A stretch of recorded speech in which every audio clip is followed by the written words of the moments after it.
my mind. Das ist schon eine einzigartige Band. Es ist eine Kultband.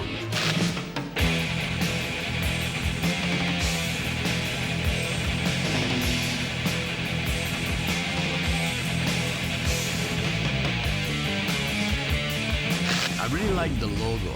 I thought the corner logo was really cool.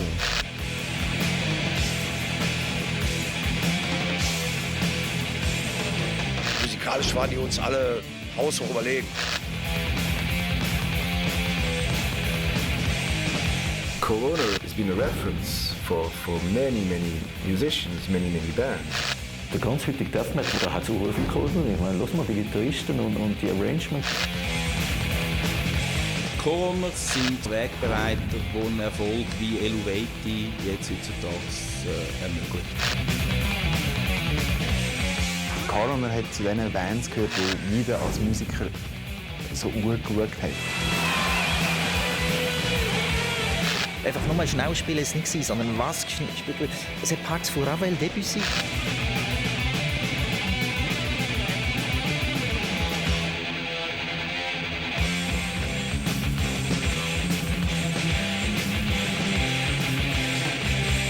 For a band with that talent to split up is fucking crazy.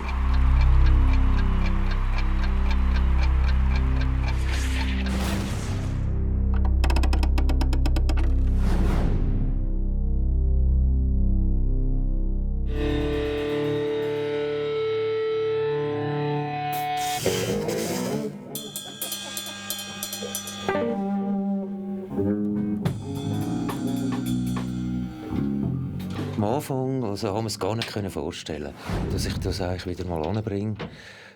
Die Koordination, Bass und Gesang dann auch noch und die komplizierten Riff. Am Anfang war es recht her. Ich habe gerade mal einen Tennisarm bekommen, hier und hier. Und ja, weil ich so ein bisschen zu viel probiert habe, zu viel gedruckt, zu viel geübt. Erstaunlicherweise auch nach 15 Jahren überhaupt nicht spielen. Plötzlich so zieht es so die Arme in eine Richtung. Und dann weisst du gar nicht genau warum. Dann merkst du, genau, das habe ich so gespielt damals.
Leider, es ist ein Handicap so, beim Spielen.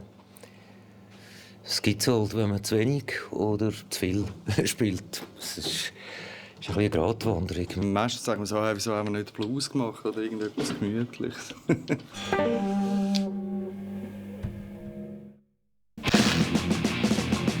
Literally, they are like Sabbath to me.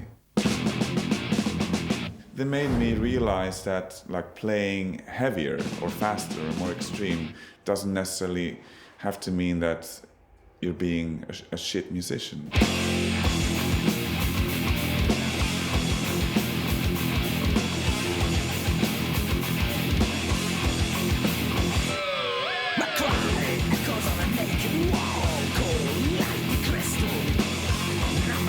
Die sind sehr technisch, sehr anspruchsvoll, und vor allem das Gitarrenspiel vom Tommy, und das hat ihnen natürlich immer einen ganz spezifischen Aspekt gegeben.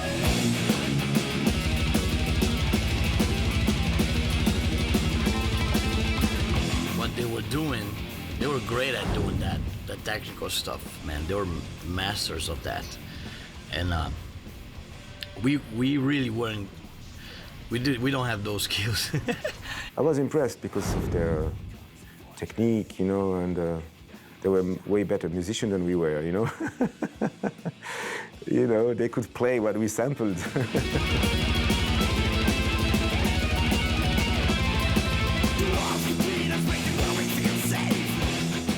Alle sie sind besser als Celtic Frost und sogar als Hellhammer. Und ich habe das eigentlich bewundert. Ich kann eigentlich so spielen. Wir haben uns ja gegenseitig immer so beobachtet und gegenseitig auch abgetestet. Oh, guck mal, der spielt einen Bass und so, die Gitarren.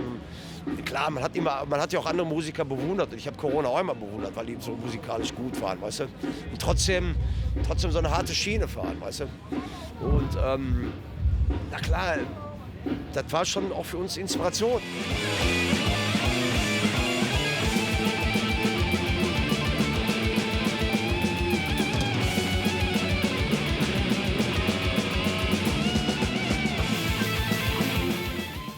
Also ich meine, das ist logisch, Gitarrengott, oder?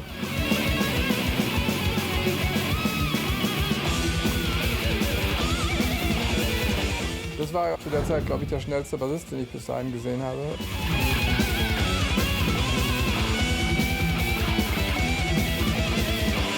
Einfach nur schnell spielen ist nicht, sondern was gespielt wird. Es war sehr eigen. Es war so schon fast avantgardistischer Metal. Wo die anderen bei Wagner aber aufgehört haben, ist plötzlich Debussy und Ravel Sachen auftaucht.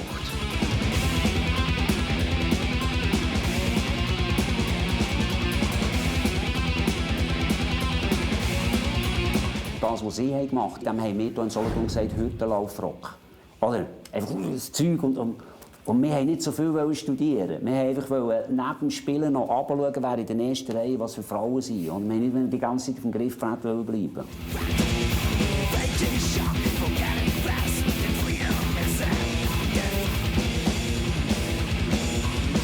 Das ist der Stil, wo Corona damals eine von den ganz wenigen oder vielleicht am Anfang sogar die einzige Band ist, die das gemacht hat.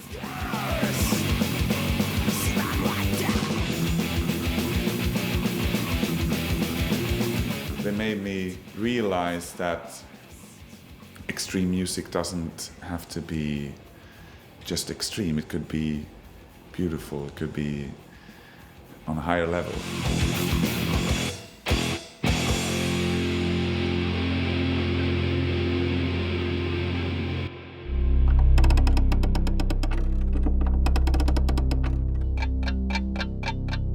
Ich habe mit Liga angefangen, so mit 9 Liga gespielt. Bei uns daheim hat man nur klassische Musik und Jazz gehört eigentlich. Einfluss ist AC/DC. Ich habe das ganze Zimmer mit AC/DC tapeziert, Decke, alles. Ich war Hardcore-Kiss-Fan. Ich weiss noch, in meiner ganzen Klasse hat es eigentlich nur etwas gegeben, Supertramp oder Genesis. Kiss-Fan war so, du bist definitiv auf der Seite gestanden. Das erste Konzert, das ich gesehen habe, war Kiss in Basel 1980. Und das Vorband war Iron Maiden. Und dann ist irgendwie so eine Band auf die Bühne gekommen, die für mich mehr so ein Mühlsaal war. Eine Proberaumband mit gestreiften Hosen, die dort steht. Und das ist jetzt eine der grössten Metal-Bands bis jetzt, die noch funktioniert. Unglaublich. Wir haben da nicht gestreifte Hosen an. Ich habe auch gestreifte Hosen an. Spannend. Was wahrscheinlich noch irgendeinen Einfluss hatte, war, dass gleichzeitig, also zu der Gründungszeit zumindest, noch die Zürcher Jugendunruhe stattgefunden hat. Wo endlich mal die Jugend aufgestanden ist und gesagt hat, hey, die verfilzten, veralteten Politiker machen überhaupt nicht für unsere Generation. Und pumpen dem Opernhaus irgendwie 62 Millionen für die Renovation rein, während dem irgendwie bei uns nicht mal ein Jugendzentrum gibt und schon gar keine Clubs. Und wenn man Musik macht, irgendwie nach der 10 kommt gerade Schmier, oder wenn man mit dem Skateboard rumfährt im Hauptbahnhof mit langen Haaren kommt Schmier und tut dann raus eskortieren. Ich meine, das sind Zeiten, das kann man sich heute gar nicht vorstellen. Ich bin zusammengeschlagen worden mit dem langen Haar und so Zeug in der Schweiz.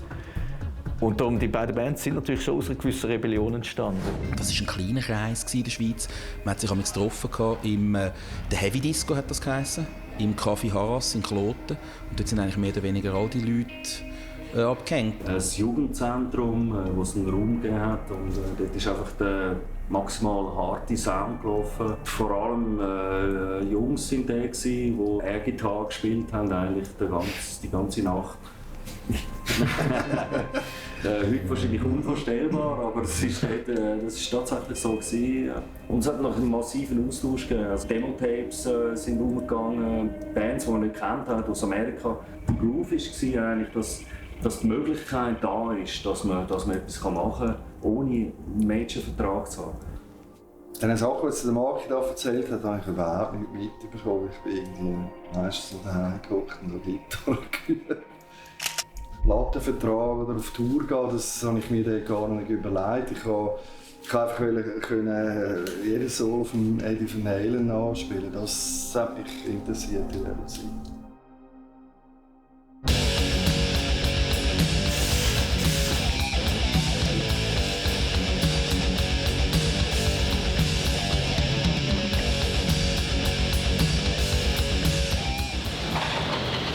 Es ist 20 Jahre her, dass wir das letzte Mal in Deutschland gespielt haben. Es ist toll, eigentlich, ja, jetzt da so im grössten Metal-Festival der Welt auch noch teilzunehmen. So.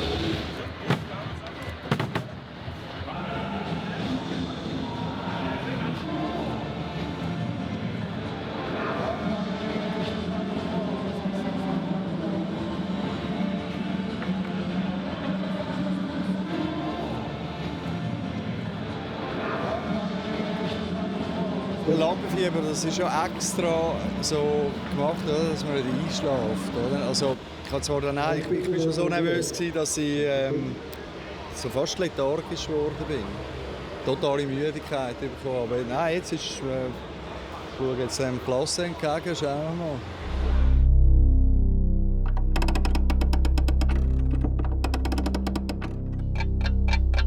Corona war eine Band, die hat es schon gegeben, vor Celtic Frost, eigentlich.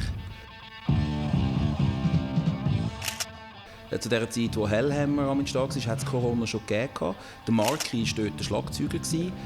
Aber das war nicht die Corona, die nachher dann bekannt worden sind. Es war zur gleichen Zeit, wo Bands wie Venom einen riesen Impact hatten. Metallica sind ins Bild gekommen plötzlich. Ich habe dann bei dieser Band, die damals Volt Age geheissen hat, Volt Age, Schlagzeug gespielt. Und wir haben dann irgendwann später den Namen geändert auf Corner.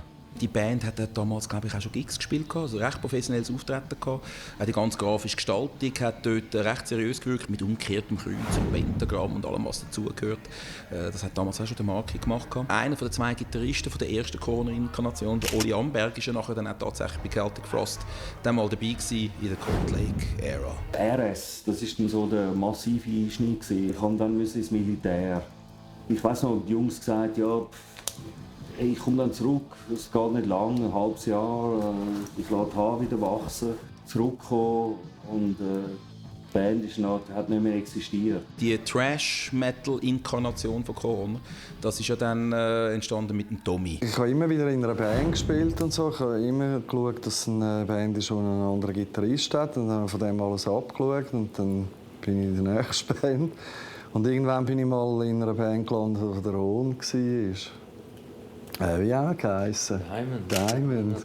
Und irgendwie haben wir mal dann von dem Marky gehört. Sieht aus wie ein Rockstar und so. Er hat immer so verwaschene Jeansjacken angehabt, er ist immer recht aufgefallen. Nein, ich habe genau gesagt, weisse Lederjacken angehabt. Ah ja, weisse Lederjacken, das ist es, genau, ja. Wir haben das getroffen, wir haben irgendwie gestorrt, aber ich habe eins gewusst, eins ist scheiße, die haben beide Schneuz. Die haben keine Idee, was sie überhaupt wollen. Die können extrem gut spielen, aber haben keine Idee. Er war echt neben der, der mit dem ganzen Konzept schon da war. Also ein ganzes Konzept gehabt, bis dann wenn wir das Demo-Tape machen, bis dann wenn wir unser erstes Stück hatten und alles. Und auch das Outfit hat einen Plan gehabt. Ich habe irgendwie gefunden, es wäre eine extrem gute Idee, um uns irgendwie abheben, wenn wir uns irgendwie wieder maskieren. Ja, darum, wegen der Schneuz. Das war der Hauptgrund, weil wir Schneuz haben, müssen wir das irgendwie kaschieren. Am besten mit einer Vollgesichtsmaske.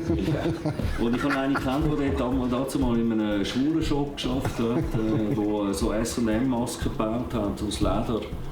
Und ich habe irgendwie gefunden, es wäre recht cool, wenn wir alle so eine S&M-Maske haben und oben so einen Mohawk montieren. Keiner weiß, wer wir sind. Das ist natürlich für mich als KISS-Fan das wäre total geil, etwas Ähnliches zu machen. Keiner weiß, wer wir sind. Ja, wir haben das natürlich nicht wollen, weil wir haben ja unsere Schnellwitz zeigen. Aber ich muss sagen, mittlerweile fände ich es eben cool, wir hätten es gemacht. Ja, hey, weißt du, wir könnten jetzt Slipknot sein. Ja.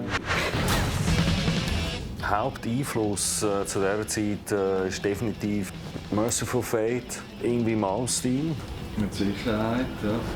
Nasty Savage, Exodus, hintendurch auf jeden Fall Slayer, Metallica, das hat alles mitgeschwungen, 100%. Aber unser Effort ist definitiv in eine Richtung gegangen, sehr technisch, sehr komplex. Es war eine permanente Suche nach dem ultimativ Harten. Innovativ sein, etwas Neues zu bringen. Also, Mark war einer der immer die neuesten Bands gehört hat und so. So haben wir auch immer Einfluss von anderen Stilrichtungen. Obwohl wir immer Metal-Musiker waren eigentlich, oder? Also ich finde, wir haben eben schon etwas Neues gemacht, eine Musikrichtung, die es immer noch gibt heutzutage. Und zwar der Thrash Metal mit Neoclassical. Das ist so ein bisschen verbunden. Ich glaube, das hat es noch nicht gegeben.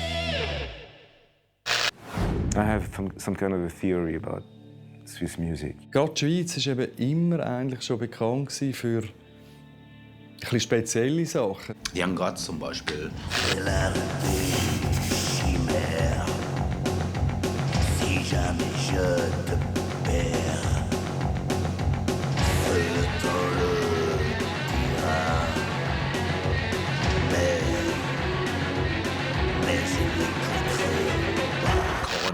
Celtic Frost, das sind alles so Bands mit einem ganz eigenen Charakter. Yellow, Young Gods, Celtic Frost, Corona vielleicht auch. Alles, ich meine, es gibt keine Band wie Yellow auf der Welt, das sind die einzigen.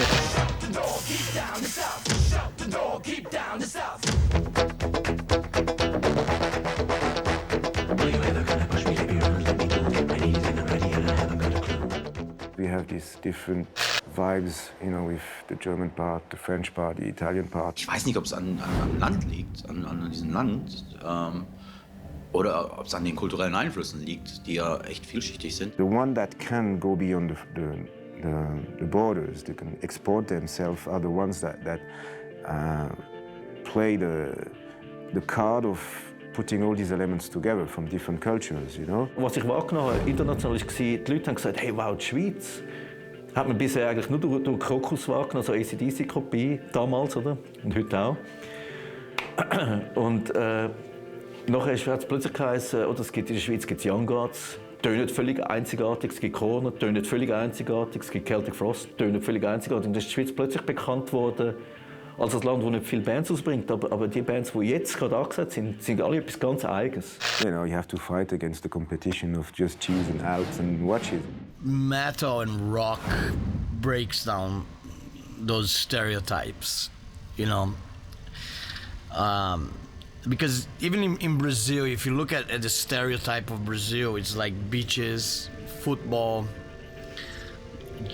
you know, girls in G-strings in the beach, you know, and coffee, you know, and Pelé, and then you have us.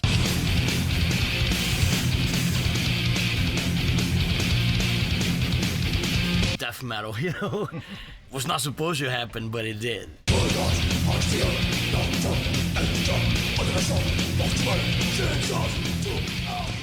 And it was people were like, why Brazil? Why there's metal coming from Brazil? Later on, they found out another side of Brazil was really poor, third world. People were pissed off. People like us, like me, that grew up without money, we were rebellious, you know, for real.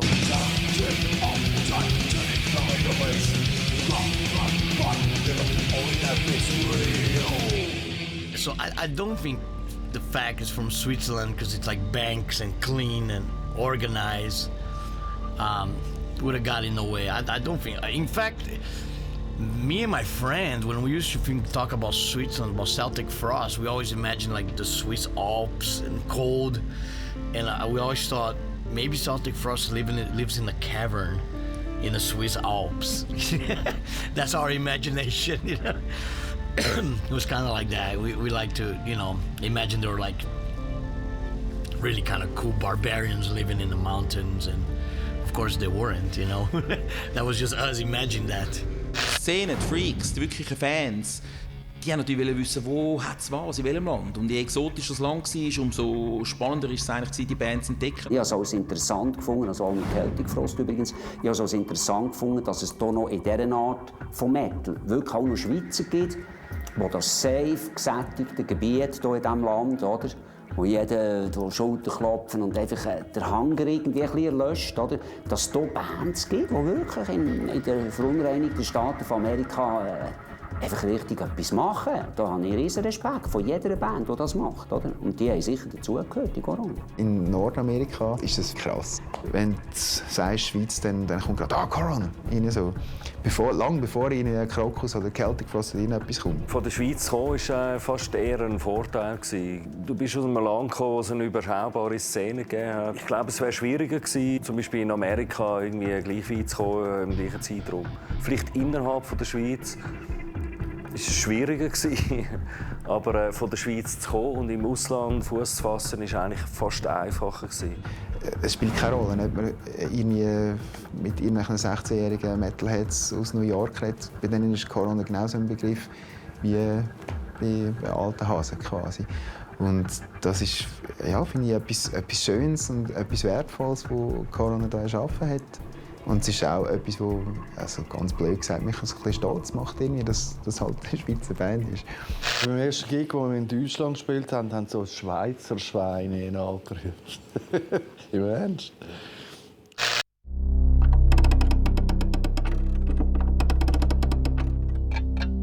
Es war wahrscheinlich 81, 82. Ich war mal mit Hellhammer im Proberaum von der Ur-Corona, wo es noch eine Fünfergruppe waren. Wo eigentlich ja nur der Marke dabei war von der heutigen Corona. Und so haben wir uns kennengelernt und sind vor allem der Marke und ich sind sehr enge Freunde geworden. Er hat uns dann irgendwie ein Angebot gemacht. Ich schreibe auch einen Text für unser Demo-Tape und wenn ihr bis dann keinen Sänger habt, kann ich das auch einsingen. Was für uns natürlich zu dem Zeitpunkt eine extrem gute Option war, weil Celtic Frost bereits einen Plattenvertrag hatten.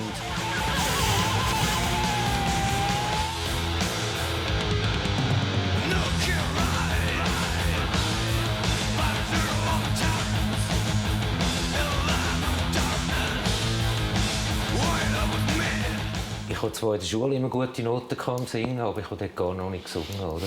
Im Background haben wir beide gesungen bei Diamond, aber wir haben eigentlich wirklich einen Sänger gesucht. Ich glaube, zuerst hat er mir gesagt, willst du das Demo produzieren?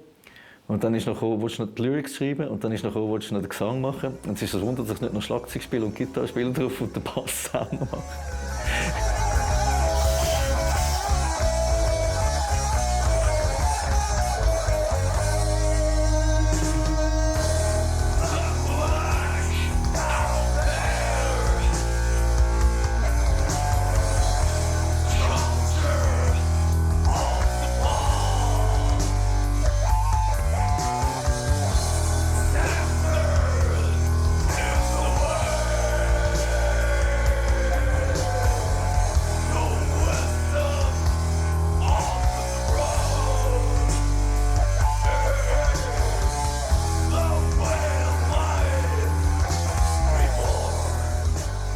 Von seiner Seite her es war es sehr grosszügig, um das zu machen. Für uns war es eine Sache, die uns natürlich extrem geholfen hat. Bis zum Solo singe ich gerade noch mal, weil am Schluss bin ich erst so richtig und so weiter. Oder? Wenn du dabei sein und etwas zu sagen hast in dieser Szene, dann sind Demokassetten immer ein ausschlaggebender Moment gewesen. Und dort ist halt einfach der Sänger, die erste Stimme, die man in Verbindung gebracht hat mit Corona, ist natürlich der Tom gewesen.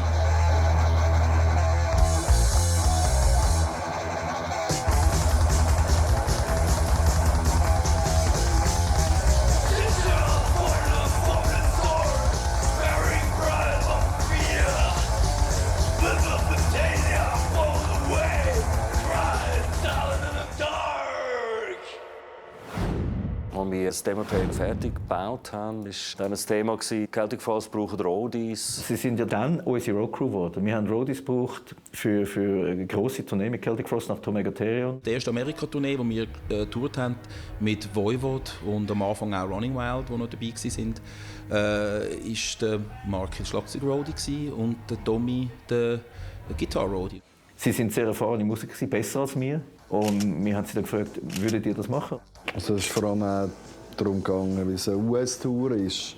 Also ich hätte das sonst nicht gemacht. Wir hatten gerade das Demo fertig gehabt. Ich habe auch gerade meine Lehre dort noch abgebrochen, weil wir haben dort eine Woche fertig genutzt, um das Demo aufzunehmen. Und das habe ich so geil gefunden. Dort habe ich gewusst, Musik oder nichts. Und für mich mal auf Amerika gehen und dann noch gerade unser Demo dort unter die Leute bringen, war natürlich optimal. Das war eine Promotour für uns. Oder? Wenn der Tom ein Interview gegeben hat für das Fernsehen, sind wir natürlich nachher gerade an und haben das Demo in die Hand gedrückt. Und als wir zurückgekommen sind von dieser Tour, da sind all die Fans und die Heftchen voll mit unserem Namen.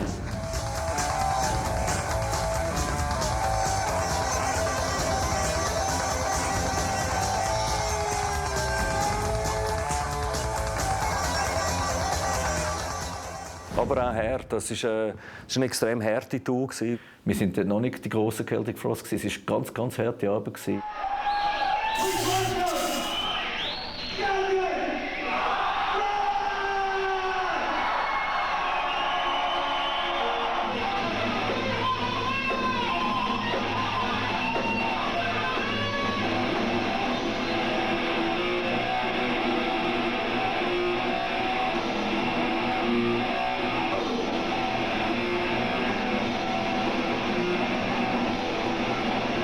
Die haben damals als Roadies müssen den Equipmentbus fahren und dann nachher gleichzeitig noch am gleichen Tag, wo man angekommen ist, und amerikanische Distanzen sind ja nicht die kürzesten, haben sie das Equipment aufbauen für den Soundcheck, während dem Gig betreuen und nach dem Gig zusammenpacken und dann im schlimmsten Fall sogar noch die gleiche Nacht weiterfahren. Zum Teil ist es fast zu Katastrophen gekommen, bei so 1000 Meilen Fahrten über Nacht und so, wo glaube nur mit gewissen Substanzen gewisse Roadcrew-Mitglieder wach überstanden haben. Und wir haben dort viele sehr lustige Geschichten miteinander erlebt und wir sind auch alle dort an Grenzen gekommen, wo wir nicht gewusst haben, dass wir dort hin könnten kommen.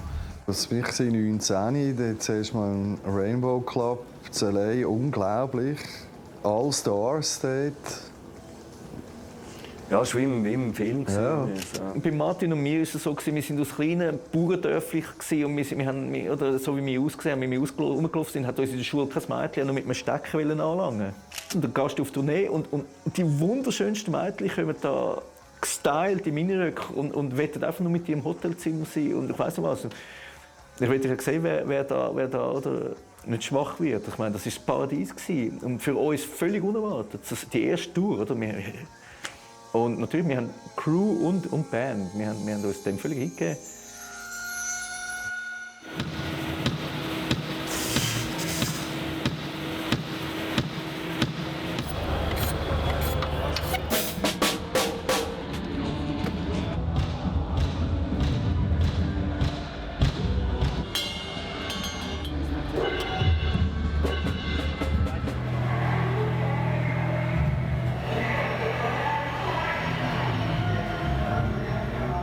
Sehen wir uns nachher eine gute Show.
20 Jahre her, als wir das letzte Mal hier in Deutschland spielten. Super, wieder hier zu sein. Ich hoffe, ihr habt trotzdem Spaß, trotz diesem Scheißwetter.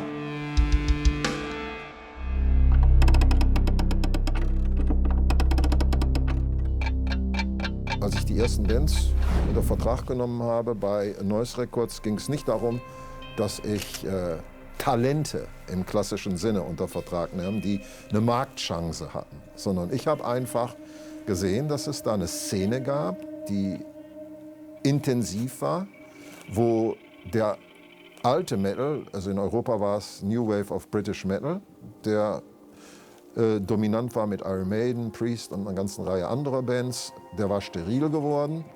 Dann gab es noch den Stadion Metal, der aus den USA kam. Deutscher Vertreter war Scorpions, den habe ich gehasst. Und diese neue Musik, die der Thrash Metal damals ausgemacht hat, war nur möglich, weil der Punk vorher war und die Energie, die rohe Kraft, Raw Power, sagt Iggy Pop, diese Raw Power, die der Punk hatte und dann im Thrash eine weitere Steigerung und Fusion gefunden hat und sich heute reflektiert in den ersten Platten dieser Stunde. Und da ist sicherlich Metallica's Kill Them All ganz führend, nicht? Aber auch Slayer mit ihrem ersten Produkt.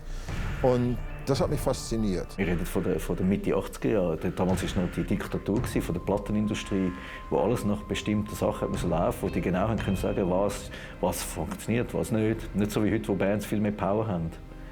Mit dem Internet und so. Dort hat die Plattenfirma diktiert und natürlich ohne Demo hast du es gar vergessen. Die Szene wurde auch geprägt durch Musiker und einer, der einen sehr guten A&R-Geschmack hatte aus meiner Sicht, war Tom Warrior von Celtic Frost. Der hat mir insgesamt 3 Bands empfohlen, die ich dann auch alle gemacht habe. Voivod, Coroner und Watchtower. Und alle 3 haben, zumindest vom Anspruch her, in der Szene ihre Spuren hinterlassen. Dann haben wir Bescheid bekommen von uns, dass sie es eigentlich gut finden, aber sie würden das gerne mit dem eigenen Sänger hören. Wir haben ja eigentlich immer noch einen Sänger gesucht, oder? Aber eben nach dem Demo-Tape, ich finde es jetzt noch, ja, ich habe Tom mal gesagt, ja, kannst du nicht mal probieren, anders zu singen. They call him the Eternal God. Ich finde es eigentlich jetzt noch hure frech, dass ich das zum Tom gesagt habe. Ja, aber ich habe den Tom auch nicht gekannt und die Szene auch nicht. Ich habe nur Iron Maiden und so Sänger gekannt, oder? Die hoch gesungen haben. Also tiefe Sänger, das war für mich völlig neu. Ich dachte, ja, das kann ich auch.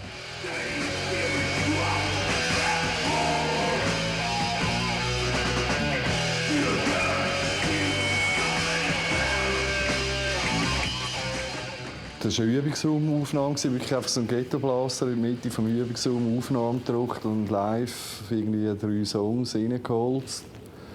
Und mit dem haben wir uns Plattendeal bekommen. Heutzutage kann ja eigentlich jeder eine CD machen. Und früher war das nicht möglich. Also ohne Plattenvertrag hast du nicht Platten machen. Und für mich, ich bin fast durchgedreht. Ein Hammergefühl.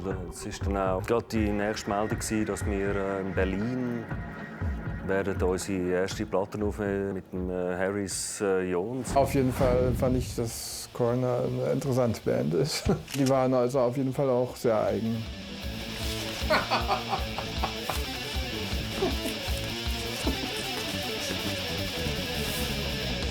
Ich glaube, das hat der Marki gemacht.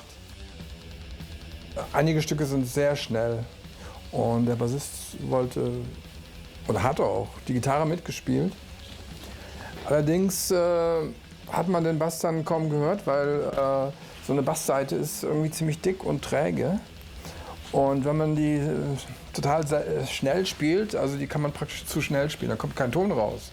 Macht so nur klack, klack, klack. Ich glaube, wir haben viel zu schnell gespielt für das, was wir eigentlich können.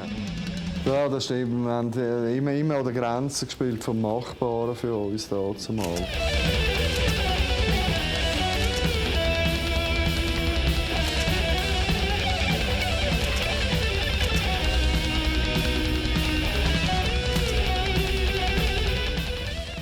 Wir haben versucht, extrem viele Noten in extrem kurze Zeit zu packen. Ja, viel war so Show-off. Es ist so ein bisschen die musikalisch, für mich persönlich ein bisschen musikalisch pubertäre Phase, wo man ein bisschen zeigen muss, was man kann. Tommy ist halt sehr gut gewesen, auch schon damals. Ich war da manchmal schon zufrieden mit der Aufnahme und er meinte, nee, wir müssen es nochmal machen. Das ist ungewöhnlich. Normalerweise bin ich derjenige, der dann sagt, ja, das war schon ganz gut, aber ich glaube, an der einen Stelle war noch ein kleiner Schlenker oder so, kannst du noch besser. Weil da war es dann umgedreht, da hat er dann oft gesagt, nee, ich kann das besser und so. Und hat dann auch gestimmt. Wir haben, glaube ich, etwa 12 Tage Zeit bekommen, um das Album zu machen. Ich habe 17'000 D-Mark zur Verfügung. Aber schlussendlich waren es dann etwa 31 Tage, die wir hatten und über 30'000 Mark verbraten. Jetzt sind wir schon mal in die Schulden gekommen, bei der Plattenfirma, kann man sagen. Das war natürlich dann immer ein Thema, das Plattencover. Und das ist eine Aufnahme geworden, die ich gemacht habe im Frühjahr auf Silfeld von einem Grab. Wir haben uns dann dafür entschieden, dass wir kein Bandfoto auf der Rückseite haben, sondern einfach Urnen mit unseren Namen drauf. Eine Urne kann man nicht einfach so kaufen. Und dort hat der Job von Tommy, seinem Vater, extrem weitergeholfen. Er hat uns tatsächlich echte Urnen besorgen. Mein Vater war bei der Polizei eigentlich und hat sehr Kontakt. Und die mussten Leichen abliefern. Ja. Kann ich die Urne nachher? Und zum gleichen Zeitpunkt war dann das erste Konzert aufgegleist im Volkshaus Zürich. Celtic Frost, Headliner, Creator in der Mitte und wir als Opener. Und ich kann mich gut erinnern, ich habe von dem Zeitpunkt an, als ich das gewusst habe, dass wir dort spielen, praktisch nicht mehr geschlafen. Es war ein unglaublicher Stress. Ja, wahnsinnig, dort spielen. Eben, da ist man bis jetzt nur in der vordersten Reihe so gestanden und jetzt steht man selber dort oben.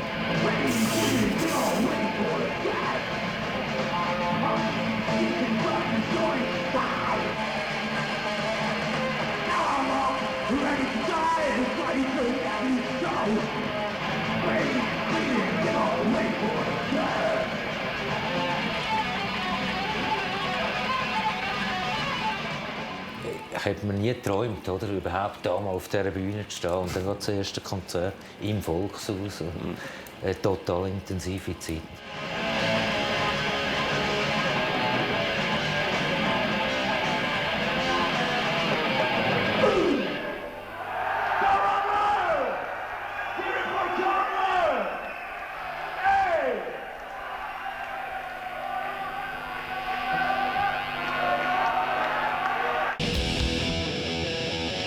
Wir waren natürlich total überzogen und haben gefunden, so in den grossen Heftchen schon Platte des Monats zu werden.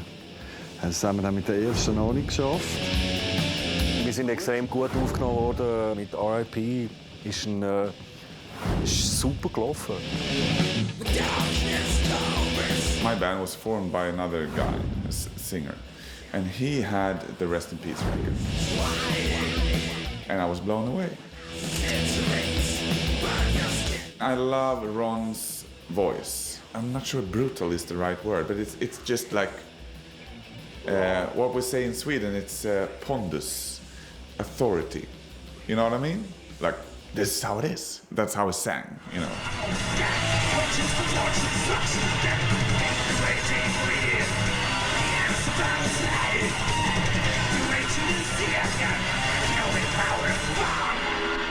Der Schriftzug ist ganz klar inspiriert vom Motorhead-Schriftzug. Gebrochene Schrift im Bogen. Es hat so etwas von einem MC, den du auf dem Rücken trägst. Später ist dazu gekommen der Triple Skull, quasi unsere 3 Schädel vereint in einem Zeichen. I really liked the logo. I thought the corner logo was really cool. Konzept und grafisch, das war immer der Martin, der die Idee gebracht hat. Ich hätte es eigentlich nur gegeben, Songwriting mit dem Tommy zusammen. Songs machen, das war meine Welt. Darum hat jeder so ein bisschen seine Aufgaben gehabt in der Band und das hat sich optimal ergänzt. Tommy hat, so wie ich das wahrgenommen, musikalisch der Marky und der Ron immer wieder an ihre Grenzen gebracht. Jetzt immer wieder vorantrieben. Er war ganz klar der, was vorantrieben hat. Er war der Leader, in Anführungszeichen. Aber trotzdem, er hat den Marky nie reingeredet mit den Lyrics und der Gestaltung der Cover. Nie, never, ever reingeredet. Und hat auch nicht dem Ron gesagt, wie er wo was zu singen hat und wie das zu funktionieren hat. Tommy hat zu dieser Zeit Jazzschule gemacht. Und er war mir da recht überlegen musikalisch. Also man hat gemerkt, dass er da Schnellzugtempo einnimmt, oder so, mir gegenüber.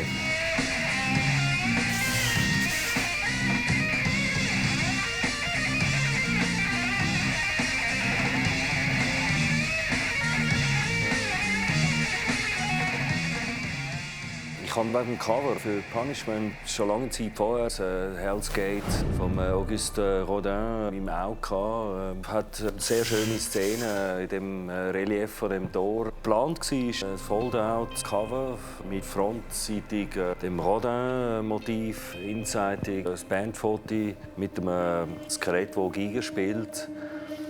Es ist dann verworfen worden von der Plattenfirma. Man hat in der ersten Ausgabe nur das Rodin-Cover herausgebracht und hat dann in einer zweiten Auflage das dann wiederum verworfen und hat dann das Gerät, das Giga spielt, als Frontcover gewählt, weil das Rodin-Cover offenbar zu wenig metalmäßig war.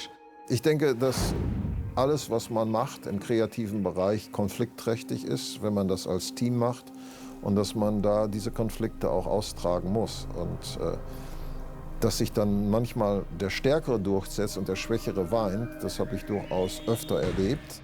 Für uns war das seinerzeit eine extrem schwierige Situation. Wir sind zum ersten Mal konfrontiert mit einer Situation, dass die Plattenfirma etwas macht, das nichts mit dem zu tun hat, was wir aufgeleistet haben. Das ist der erste Moment, der für uns so ein bisschen war, so wow, okay, die können im Grunde genommen eigentlich machen, was sie wollen. Im Nachhinein hätte ich das vielleicht anders gemacht, aber so war man und so ist man damals gewesen und da mussten die Bands damit leben.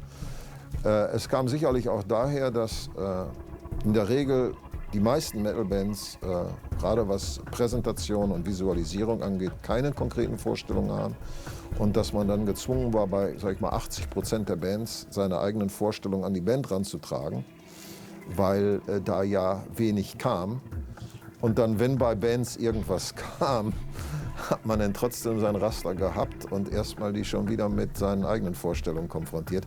Also es war nicht unproblematisch. Positiv ist, dass wir einen Videoclip drehen durften, was wir beim ersten Album noch nicht haben dürfen. Zu der Zeit ist MTV gekommen, plötzlich war das Thema, wir müssen einen Videoclip bauen.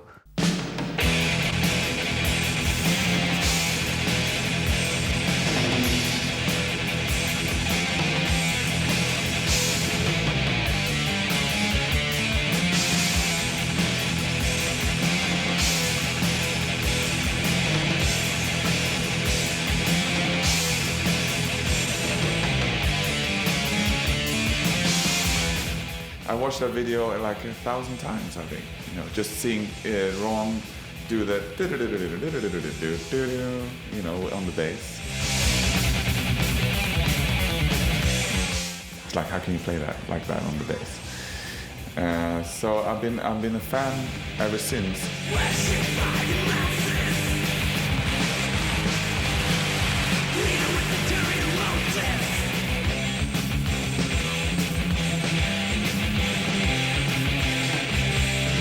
Wir hatten die Chance, mit Motorhead 4 Konzerte zu machen. Das war noch eindrücklich. Da haben wir auch in Holland gespielt, wo 4.000 bis 5.000 Zuschauer anwesend waren. Und der absolute Super-GAU, der passiert ist. Ich glaube, das erste Konzert von diesen Gigs mit Motorhead. Wir sind dann mit der Realität konfrontiert worden, dass wir überhaupt keinen Soundcheck haben, sondern einfach auf die Bühne gehen und direkt losspielen. Wir haben ein Stück gewählt, das unser erstes Stück war, das mit der Gitarre angefangen hat. Und ich erinnere mich noch genau, es sind irgendwie so viele Leute vor uns gestanden, wie ich noch nie gesehen habe.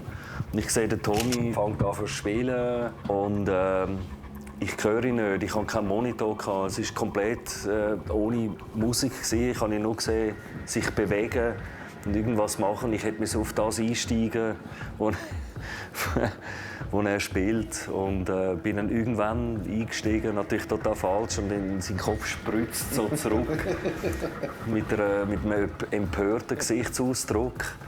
Und ich habe dann gemerkt, das ist definitiv nicht der richtige Punkt, den ich eingesetzt habe. Wir haben dann effektiv unseren ersten Song, den wir von so einem grossen Publikum gespielt haben, müssen abbrechen. Voll faul. Das ist wirklich das Schlimmste, was passieren kann, wenn du einen Song abbrechen musst. Und ich kann mich erinnern, wir haben uns dann nach dem Gig hinter der Bühne schier irgendwie die Fresse eingeschlagen. Wir sind irgendwie aufeinander los und so, warum und so. Oh, ich bin noch richtig dazwischen. Oder so. Ja, und Leute von Sacred Rank sind dazwischen. So. Ja. Ja, das ist schon so.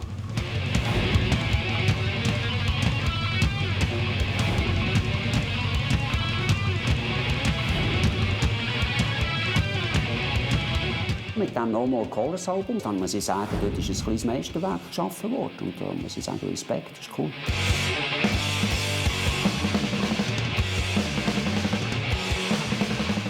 Wir haben das Album aufgenommen, auch wieder im Skytrack. Das war eine Plattenfirma eigenes Studio mit dem Pete Hinton. Aber es war von Anfang an klar, dass wir den Mix werden können im Morris Sound in Florida machen. In the late 80s, we'd been recording bands like Sabotage and Crimson Glory and a wave of death metal records for bands like Death and Morbid Angel. My brother and I had brought up an intern or an assistant engineer of ours named Scott Burns, who was becoming known as the go-to guy for a lot of the death metal bands. Scott Burns war dort mal Assistent noch im Morris Sounds. Und der hat das so übernommen und dann habe ich mit ihm zusammen das gemischt. Also er hat die Regeln bedient natürlich und er hat gesehen, eine gute Idee reingebracht. Und das war super mit ihm. Also er war zwar nur der Assistent, aber der ist nachher auch ein grosser Produzent geworden. Er hat ja all die Florida Death Metal Bands, Obituary und all produziert. Ja, für mich war es das erste Album, wo ich mit dem Sound zufrieden war. Die Songstrukturen sind ein bisschen einfacher geworden.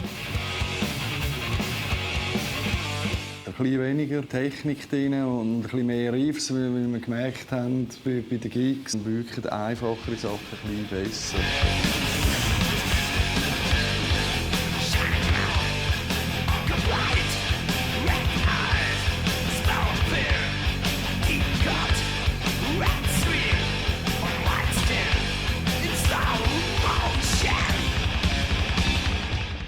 Man dachte ja damals als junger Bursche so, ja gut, man kann im Studio viele Sachen machen und die kommen halt live wirklich und machen mit 3 Mann so einen, ja im Verlaub, Lärm, ne, und spielen ihre Sachen da so runter mit einer Präzision, die wirklich fast schon menschenverachtend stellenweise ist.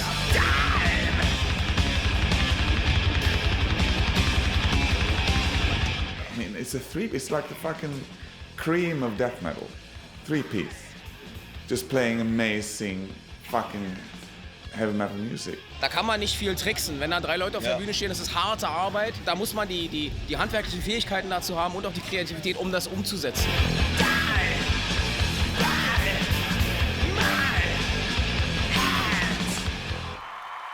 Nachdem das Album rausgekommen ist, haben wir unsere erste grosse US-Tour machen. Als Support für Creator war das. Die Tour mit Creator war so recht einschneidend. Wir haben die nicht gekannt, die haben uns nicht gekannt. Wir sind dann so wirklich in New York in den Bus gesessen und haben uns so ein bisschen so angetastet.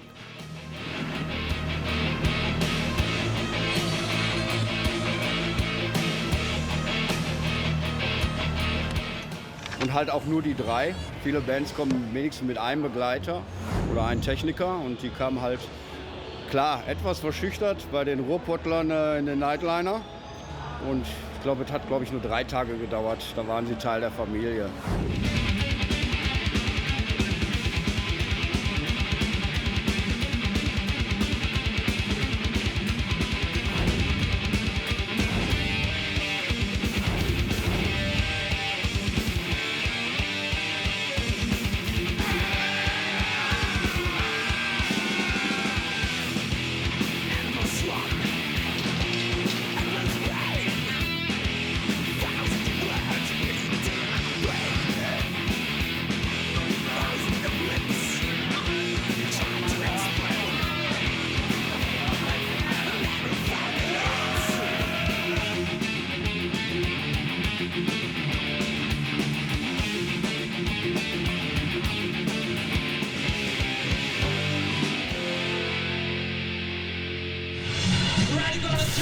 country. This is our first time in the United States. And without you, we wouldn't be here. You guys are fucking great, all I can say.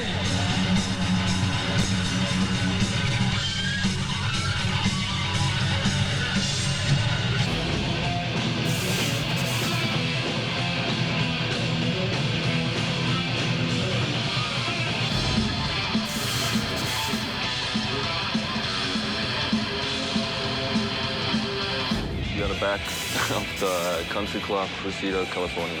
I think the people here, they're much more crazy. It's like they really go for it. And Europe, yeah. Europe, sometimes they're like more cool. They stand there. Good night, Chicago. You were fucking great. Das ist rückblickend wirklich eine extrem geile Zeit gewesen, wo alles eigentlich beliefert worden ist. Also wir haben wirklich sehr viel Spaß gehabt.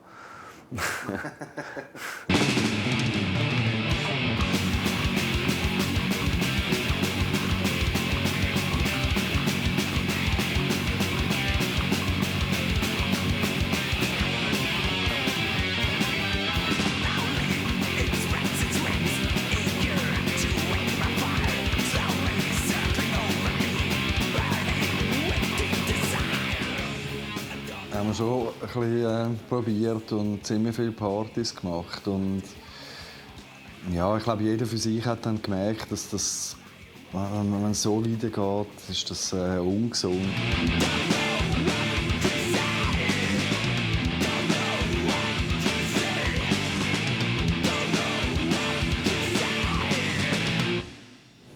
Ich habe zuerst von der Band erfahren, weil wir auf dem gleichen Label waren. Und soweit meine Erinnerung reicht, haben wir auch nur ein einziges Mal in unserem Leben zusammen gespielt. Aber das war eines der größten Festivals, die es je gab.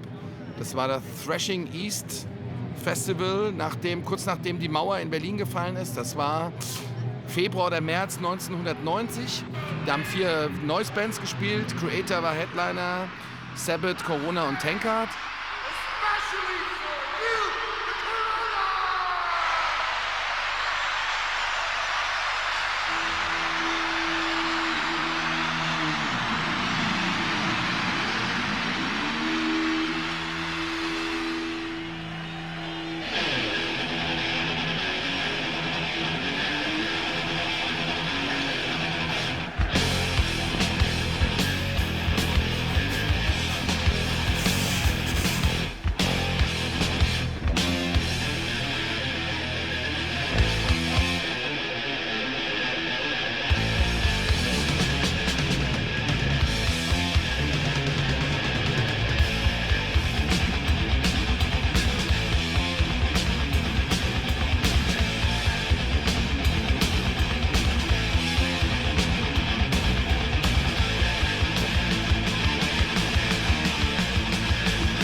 Neben mir steht Marky von Corona.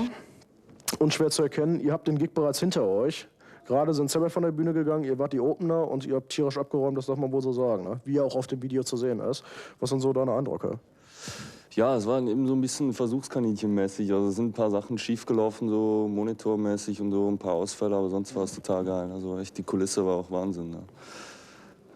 Also ich habe mich kurz nach vorne gestellt ins Publikum und die Stimmung war tierisch. Also ihr habt wirklich abgeräumt wie wahrscheinlich noch nie bisher, ne? Ja, es war echt geil, absolut, absolut. Und wir sind auch irgendwie total stolz, dass wir da bei dem ersten Festival dieser Art im Osten aus Berlin dabei sein können.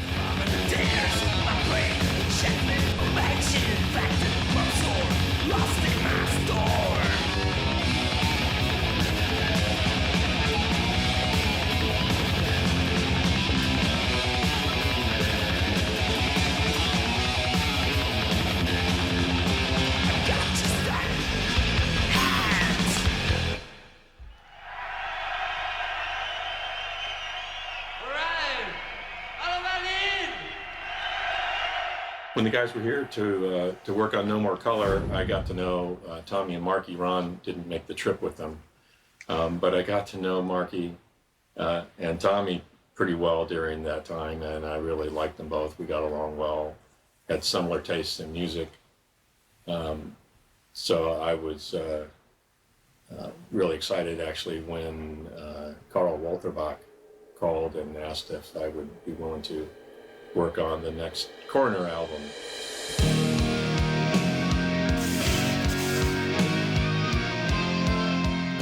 Coroner had kind of had a tradition of having a cover song on each of their albums, and I'd always kind of wanted to do a really heavy version of a Beatles song called I Want You, She's So Heavy. I want you. I want you so bad.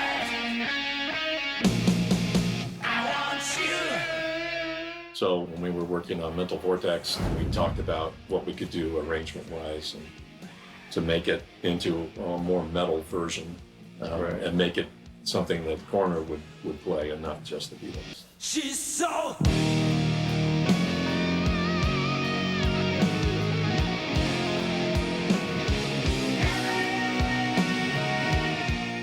There are some harmony backing vocals on the Beatles version, and we wanted to kind of duplicate that.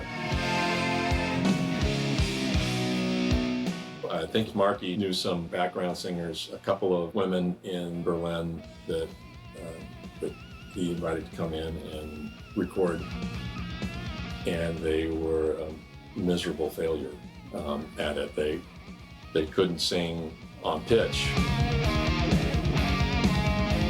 In those days, that was all analog recording. There was no auto-tune. There was no way to fix bad pitch problems. You either sang it right or you didn't sing. So I pulled the plug on the session, thanked the young ladies and sent them on their way. And then when we got back here to Tampa to mix it, we brought in a couple of singers that I'd worked with before, and they nailed the parts pretty quickly.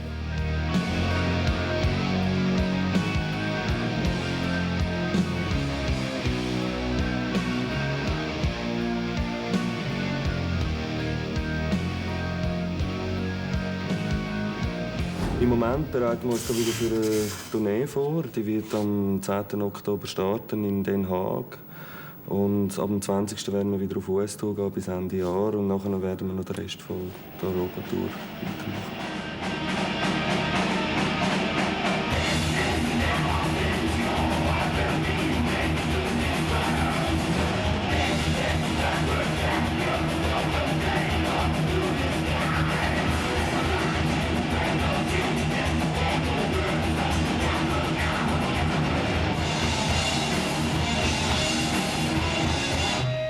So Musik wird ja wenig im Radio gespielt, kann ich mir vorstellen, wird ja auch nicht so verrückt verkauft. Ja. Ist das nicht, fehlt einem eigentlich nicht die Motivation, noch härter zu werden? Nein, im Grunde genommen nicht. Also ich meine, uns macht es nach wie vor Spass. Und du hast schon recht, es wird immer noch ein bisschen ignoriert von den Medien zum grössten Teil. Man verkauft auch nicht wahnsinnig viele Platten. Aber es macht Spass.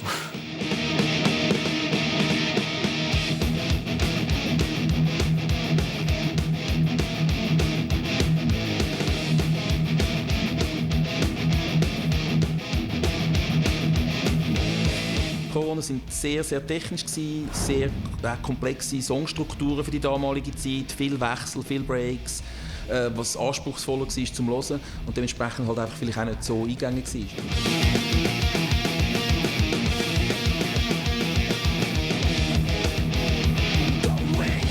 Ich bin immer ein Freund von sperrigen Bands, die was anderes sind, die was anderes machen. Die sind gerade im Metal extrem wichtig. Weil sonst ist halt alles so eine einheitsbrei Kacke. Ne? Ja. Die wird nie jeder lieben. Corona werden nie Everybody's Darling sein. Die waren typische Kritikerband. Es gab in jedem Musikmagazin Leute, die total auf Corona standen. Aber egal wie positiv die das dargestellt haben, es hat doch nicht diesen Zündeffekt bei den Fans gehabt, ne? Dass die Fans in Massen kamen.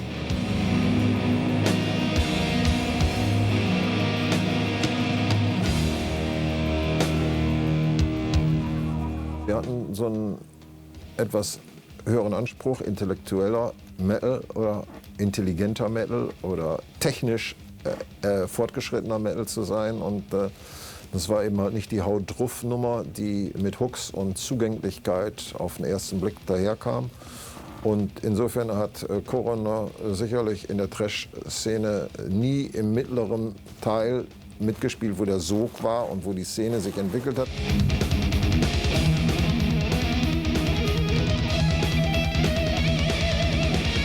The metal scene is also sometimes very restricted. You know, you have like the police of metal. You know, like has to be like this. You know, you can't do this. No, a minor chord, you're crazy.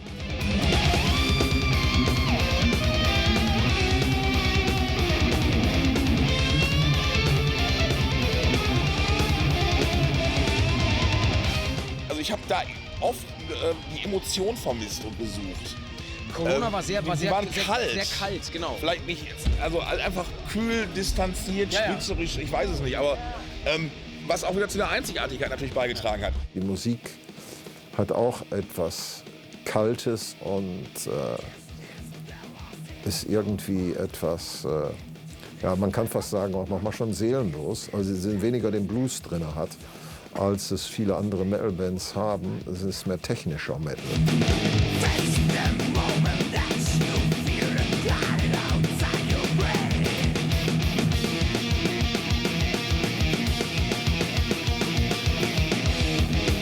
Es ist eine Connoisseur-Musik, eine Insider-Musik, auch eine underrated Band gewesen. Ganz klar, da hätte noch mehr gehen können. Ich weiss nicht, falsches Management, ich weiss nicht, wie es genau gelaufen ist, nicht das richtige Label. Aber es war eine Kultband, das muss man sagen.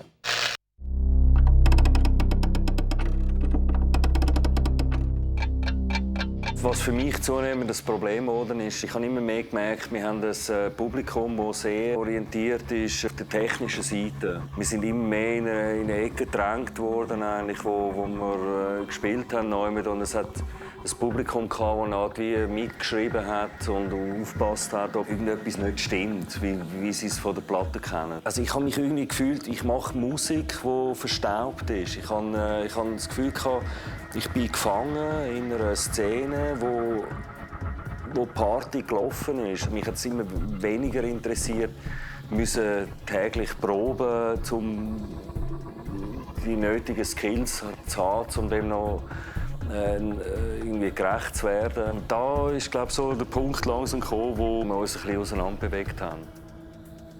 Also, Tommy war mittlerweile in einer Sphäre, die für mich sowieso unerreichbar war. Wir haben uns irgendwo entfernt voneinander.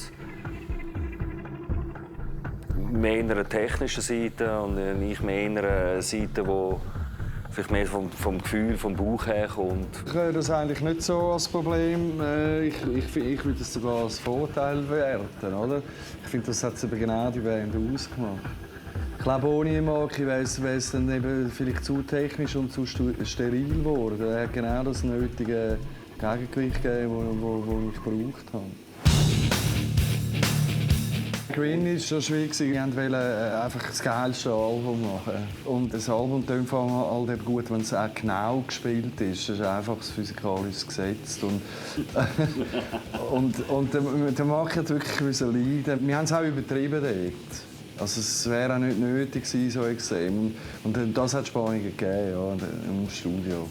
Corona hatte bei den Medien ein Image einer technisch perfekten Band. Und dann hatte ich sie im Studio mit der letzten Produktion, im Schweizer Studio, einem super teuren Studio, was wir bekommen hatten, weil Queen dort kurzfristig eine längere Produktion abgesagt hat. Und dann haben die uns für einen sehr niedrigen Preis das Studio zur Verfügung gestellt. Und ich habe dann Corona grünes Licht gegeben für die Aufnahmen und wie immer mich eigentlich darauf verlassen, dass das alles nach Plan läuft. Und ein Budget gab es da.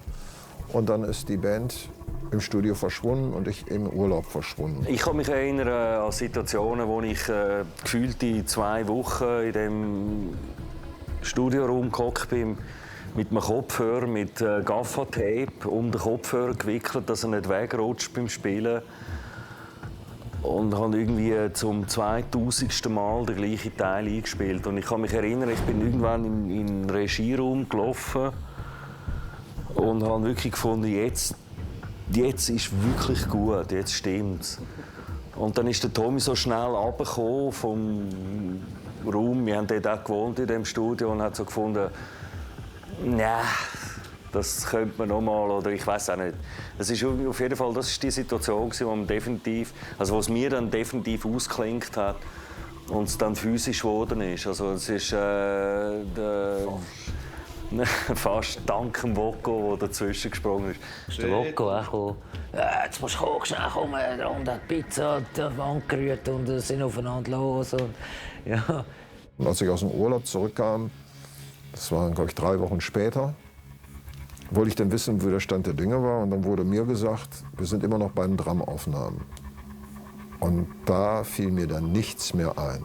Ja, es ist natürlich die Emotion. Ich meine, so ein Studio, das ist auch etwas Extremes. Du gibst dort dein Beste und versuchst einfach das Beste rauszuholen. Und der Produzent und ich, wir haben probiert, aus dem Markt einfach alles rauszuholen, was möglich ist. Und er hat sich auch Mühe gegeben.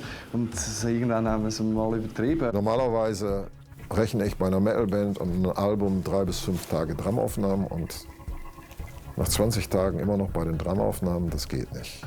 Und da war irgendwas total aus dem Ruder gelaufen, schief gelaufen. Das ist genau wie Sie jetzt erzählt haben. Ja, gesagt gut, er war zu ehrgeizig, so hat zu viel wollen. Und er hat auch nicht mehr mitmögen. Und ich habe auch gespürt, das ist keine Band mehr so, oder? Ich habe dann sehr spontan reagiert und einfach auf die Bremse getreten. Das heißt, ich habe die Studioproduktion abgebrochen. Dort hat man sicher gemerkt, jetzt ist es anders so.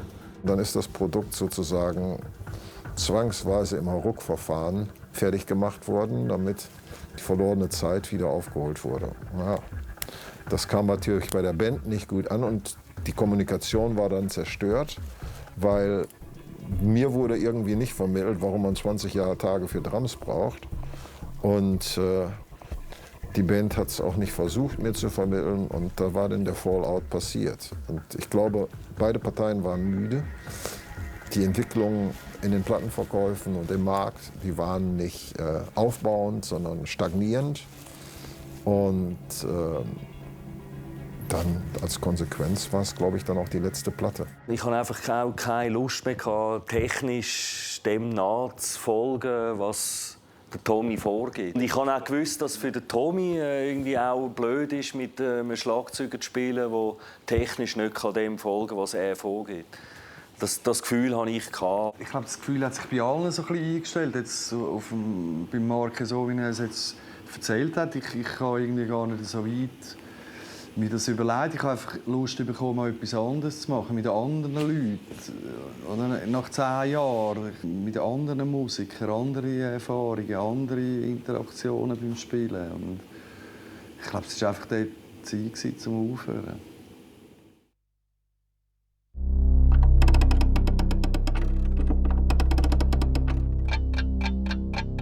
Ja, mal endlich haben wir aufgehört. Und da habe ich das Angebot bekommen von Stefan Eichert, um in der Band zu spielen.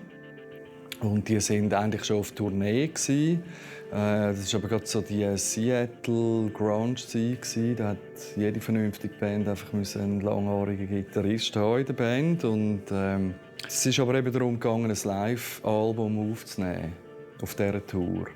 Und mit Corona wären wir eben eigentlich noch ein Album schuldig gewesen, einen Plattenvertrag.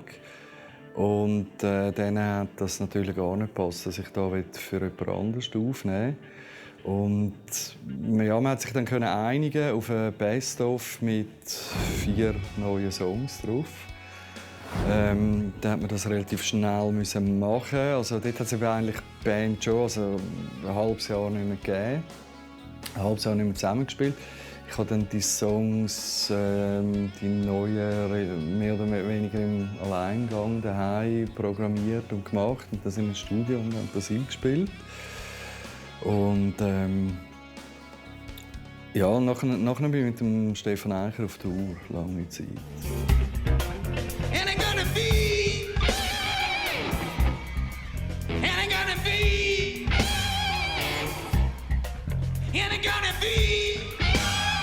Ich habe ein Messer gebraucht auf dieser Bühne.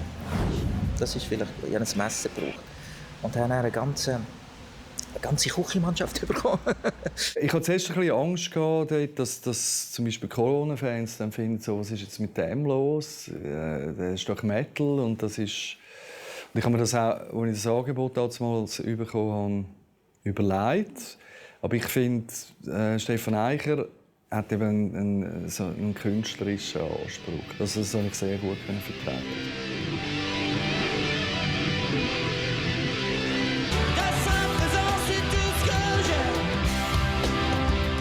Ich kann danken einem Freund, den wir wenig der Daniel Affolter.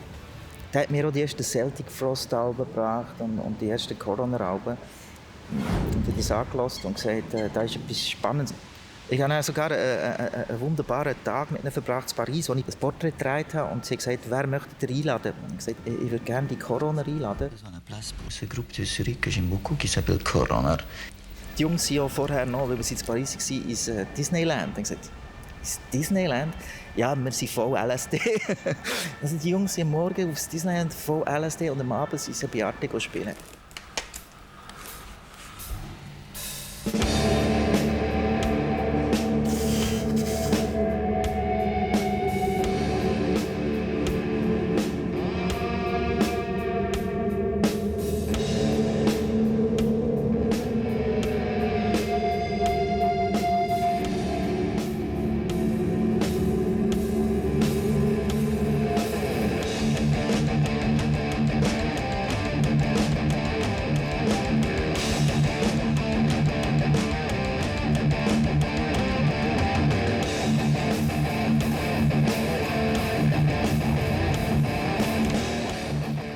Mit dem Stefan Eicher auf Tour.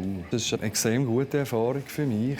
Zuschauerzahlen, Leute bis an den Horizont. Wir haben das sehr schönen Ort spielen.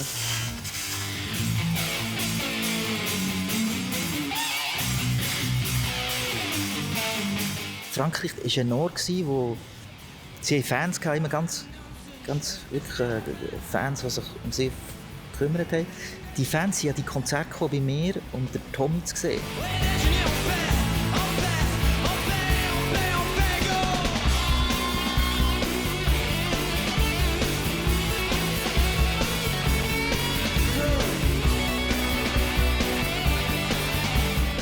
Weißt du, was das beste Kompliment ist? Wenn er gespielt hat, haben alle besser gespielt.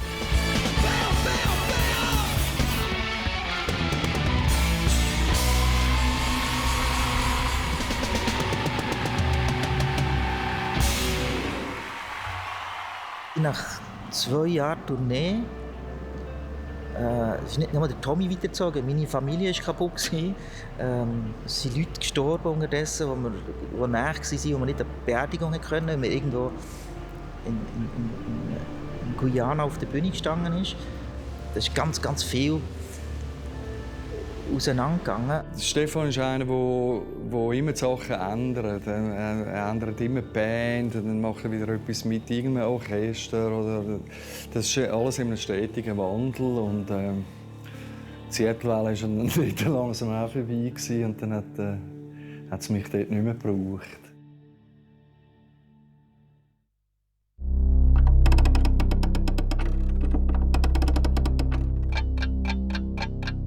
Ich habe mich eigentlich musikalisch ein bisschen zurückgezogen von der Szene.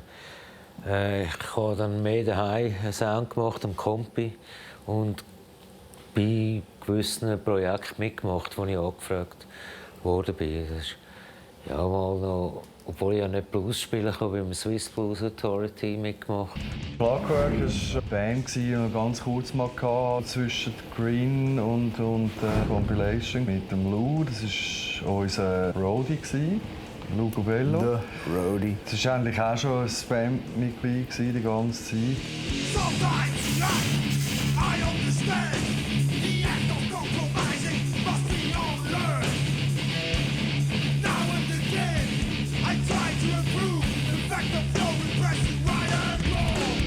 Wir haben 2 Demos gemacht und dann eigentlich wieder aufgehört.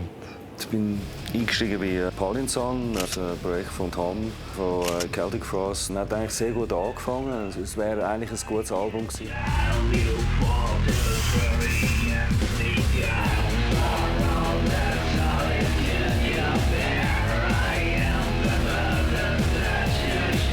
Es hat einfach alles wahnsinnig lang gedauert. Zwischen dem Songwriting und dem effektiven Moment, wo das Album dann rauskommt. Ich bin dann irgendwann ausgestiegen, ein Jahr später oder so, ist das dann auch zu Ende gegangen. Bis heute für mich eigentlich schade.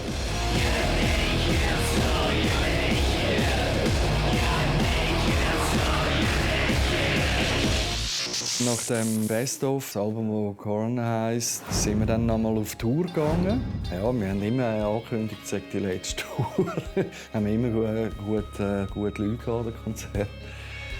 Nein, das haben wir wirklich nicht so fies geplant. Es hat sich einfach mehr oder weniger so ergeben.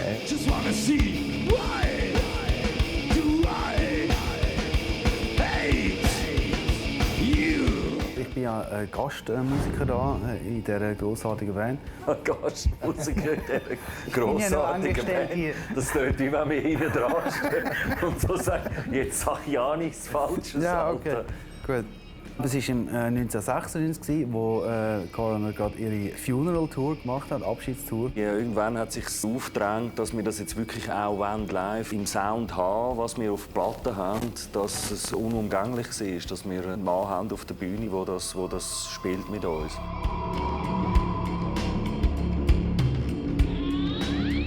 Es hat sozusagen einen gewissen technischen Hintergrund gehabt. Ich bin in der, sagen wir mal, Industrial-Szene irgendwo verwurzelt und bin einer der ersten, der einen Akai-Sampler, also einer der Hardware-Sampler, wirklich hatte und mit dem geschafft hat und mit dem auch Musik gemacht hat.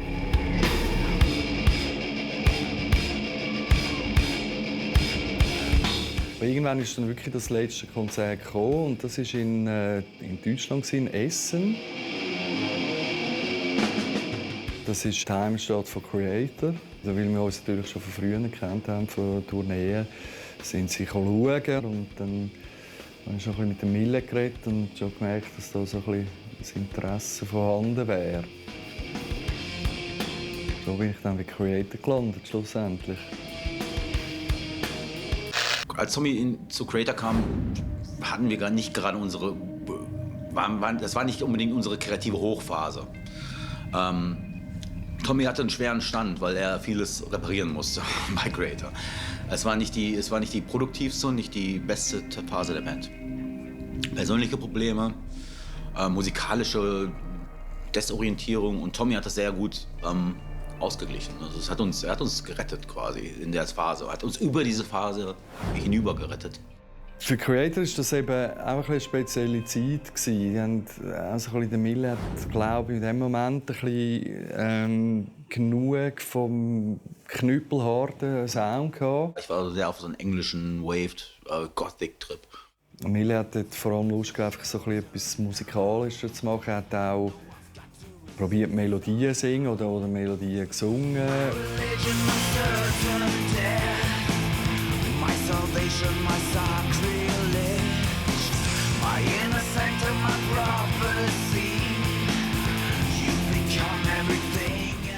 Für mich war es klar, ich bin dort nur Sideman und habe probiert, auf den Mille zu unterstützen in dem, was er will. Ich habe ja die Songs in erster Linie geschrieben mit Tommy zusammen auch.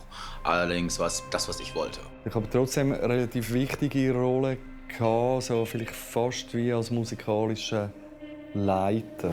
Und die 2 Alben, die wir zusammen gemacht haben, die finde ich nach wie vor super, aber das sind sicher nicht die Lieblingsalben von harten Creator-Fans. Ich mag Endorama. Ich finde, es ist ein großartiges Album. Bei den Fans ist es nicht das beliebteste. Ja. Warum? Weil es eben nicht so unglaublich brutal und nicht unglaublich schnell ist. Früher war es einfach 1, 2, 3, 4 und Knüppel aus dem Sack und wäre am schnellsten fertig. Und dann hat man dort schon ein bisschen dran rumgefeiert.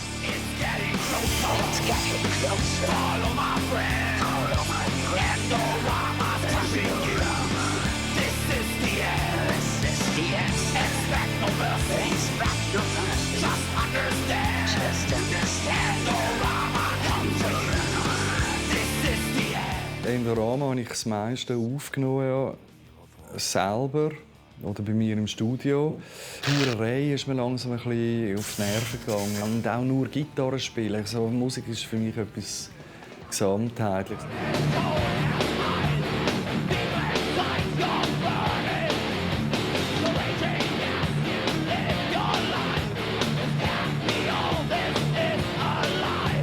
Ich merkte, dass Tommy nicht mehr so zufrieden war. Also wie gesagt, das war unsere absolute... Also es war alles ein bisschen zerrüttet. Die Band war sehr uneins. Und ja, wir mussten einen neuen Deal suchen und ich wollte Tommy dann nicht auch so... Es war irgendwie so, die Luft war raus. Das war so ein Punkt, wo ich gefunden habe, mal, jetzt setze ich alles auf Aufnehmen, Produzieren, Studioarbeit.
Corner, ihre Konsequenz sind schlussendlich einer von diesen zentralen Wegbereitern, die einen Erfolg wie Eluveitie jetzt heutzutage ermöglicht. Damals eben so ein bisschen in den späten 80er, so die Zürcher Death-Metal-Szenen, oder? Jeder hat sich so ein bisschen an den Instrument versucht und da hat ich nebenbei so ein bisschen zu Corona angeschaut und eben so ein bisschen, das war so ein bisschen die Messlatte, die wir erreichen wollten. Und wenn man so ein bisschen nur ambitioniert war, um vielleicht irgendwann das zu erreichen, dann war man schon bei den Coolen quasi. Wir sind uns damals mal kurz begegnet, allerdings weißt du das vermutlich nicht mehr. Ich weiss das nicht mehr. Und ich mag mich auch nicht mehr so genau erinnern, ehrlich gesagt. Ich weiss auch nicht, ob nur der Ronny stetig war. Also wir sind der Bassist und ich sind einmal zu euch im Proberaum gegangen. Ich war stolz natürlich. Aber sonst so wirklich kennengelernt haben Tommy und ich uns erst viele Jahre später, so richtig, wo wir hier im New Sign Studio das erste Mal ein Album aufgenommen haben und ja, eine inzwischen bald langjährige Zusammenarbeit und eine sehr coole Zusammenarbeit eigentlich angefangen haben.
Thank you, good night, ihr wart spitze und uns war es eine Ehre.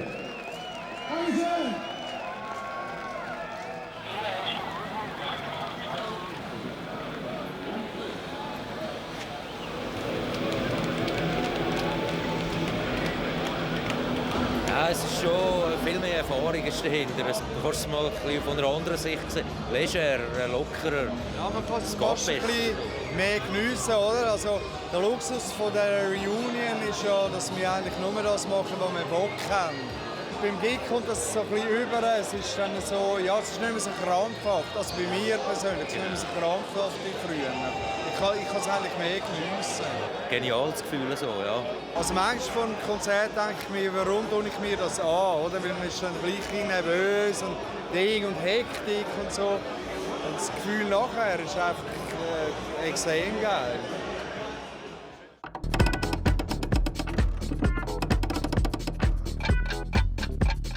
Ich habe dann immer mehr angefangen, elektronische Musik zu hören und bin auch sehr in die Szene eingetaucht in Zürich. Und dann irgendwann ist das dann gerade so in der Zeit, wo das dann abgeklungen ist, sind so Telefone vom Tommy. Wie wäre es, wenn wir mal probieren, ein paar Gigs zu spielen? Es sind immer mehr Anfragen von Festivalorganisatoren, wenn sie nicht spielen, was es braucht. Für mich war das extrem weit weg. Bin ich in einer völlig anderen Welt und es war für mich unvorstellbar, überhaupt an einem Schlagzeug zu sitzen, geschweige denn unsere Songs zu spielen. Niemals, never. Und ich hatte auch sofort gerade im Hinterkopf alles, was wir zurückgelassen haben, in dem Moment, wo wir aufgehört haben, was für mich der richtige Moment war, können wir total zerstören mit nur einem Konzert. Irgendwann sind einmal die Social Media, wie man heute sagt, gekommen. Facebook und YouTube und dort hat man eben das erste Mal gesehen, okay, da gibt es immer noch Leute, viele Leute, die sich um die Band kümmern, die das geil finden. Ich meine, nach 15 Jahren Pause, das habe ich nicht für möglich gehalten.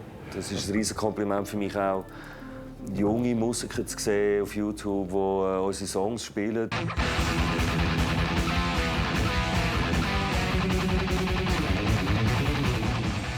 Ich sehe Leute, die irgendwo in ihrem Zimmer sitzen und mit dem Bass irgendetwas nachspielen, das wir vor 25 Jahren geschrieben haben.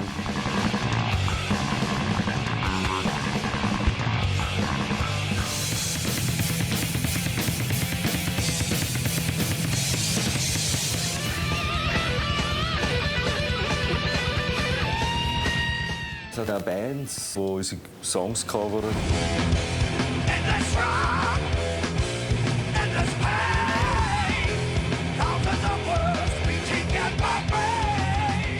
All diese Sachen, das bedeutet mir sehr viel. Ich finde das extrem.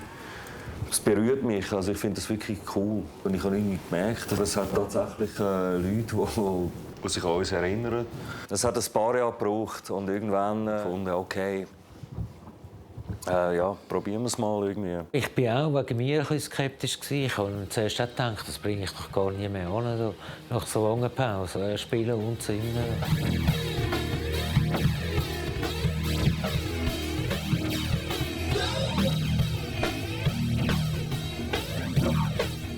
Nach dem Probieren dann ist ziemlich schnell klar gewesen, mal, das geht ja doch. Das ist wie Velofahren oder Skifahren. Die Motorik ist schnell wieder da.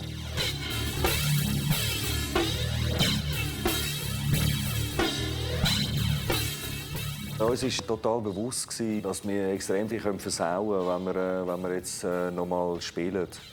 Reunions sind insofern eine schöne Sache, weil Leute, die es damals nicht gesehen haben, können es heute noch mal sehen.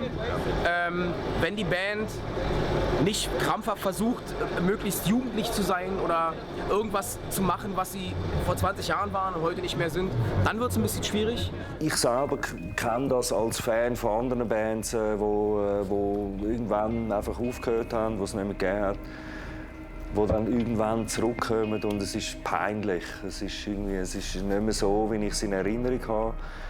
Und man wünscht sich das eigentlich, dass sie wieder kommen. Die kommen dann wieder und man sieht sie dann live und es ist irgendwie eine Enttäuschung. Sie sind viel älter, sie spielen Scheiße, sie sehen anders aus. Es ist irgendwie, es zerstört die Erinnerung. Es kann extrem schief laufen. Da vorsichtig sein, das war auch die richtige Entscheidung. Wir haben uns genug an Zeit gelassen, zum Proben und wieder reinkommen.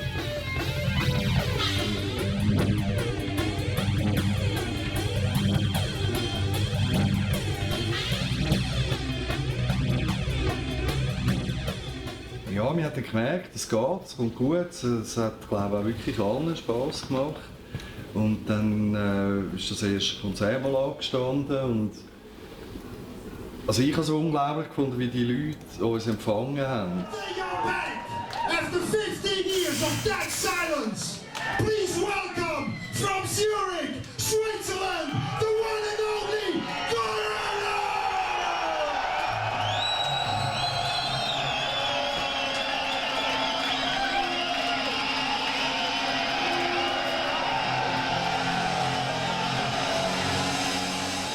Extrem wohlwollend schon mal, weißt du, nicht so. Es hätte ja können sein, dass sie mal dort jetzt mal schauen, ob sie da die alten Säcke noch drauf haben.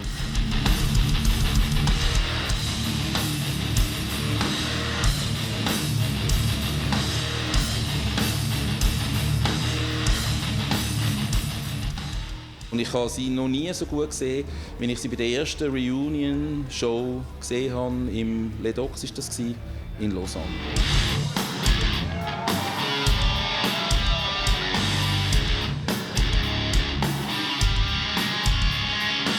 Da bin ich dort gestanden mit offenem Kiffen und fand, wow, ja genau, so muss es eigentlich sein.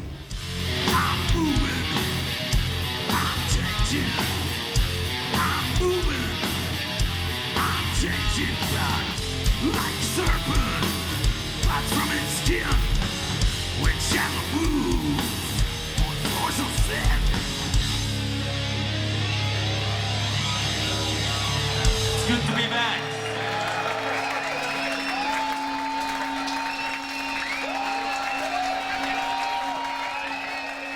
Es war für uns ein extrem guter Kick-Off. Ein warm Welcome. Es ist wirklich so, hey, cool sind wir zurück. Und es ist für uns auch super wichtig, für die kommenden Konzerte so anfangen. Der Gig hat uns einfach die Sicherheit gegeben für den Anfang. Bonsoir, Hellfest! Ça va bien? Das Hellfest in Frankreich, das fetteste Konzert, das wir überhaupt je gespielt haben. Vor 30.000, 40.000 Leuten spielen, also, das ist ein Highlight, etwas, das neu war.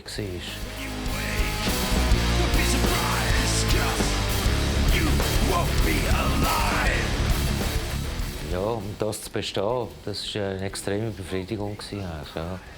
Und das Schiff natürlich. Also, ich habe auch gefunden, das war eine sehr coole Sache. Miami, Kuba, Cayman Islands. 1000 Tons of Metal.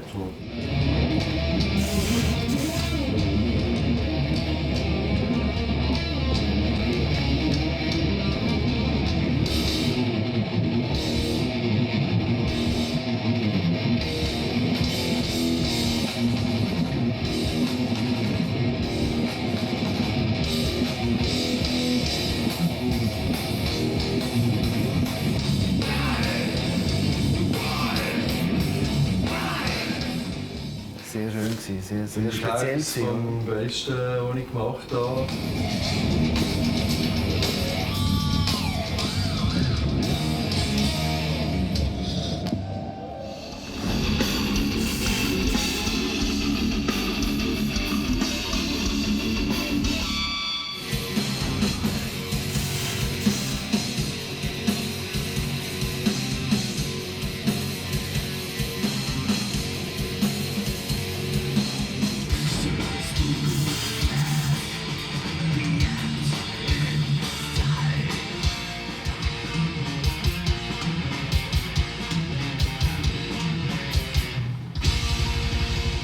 Jahre nachdem wir aufgehört haben, können zurückkommen und eigentlich viel mehr Leute ziehen, als wir je zuvor gezogen haben. Das ist eigentlich ein riesiges Kompliment.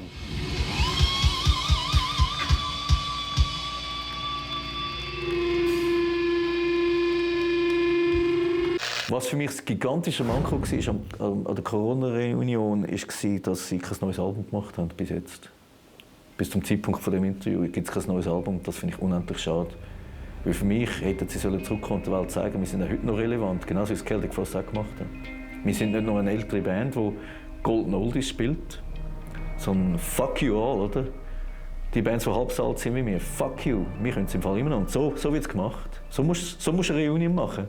Und wenn ich sie sehe als Musiker, als Menschen, weiss ich, sie könnten das, oder? People when I hear music with the original band, if it's possible, you know, and if they can do it with the original guys, that's great.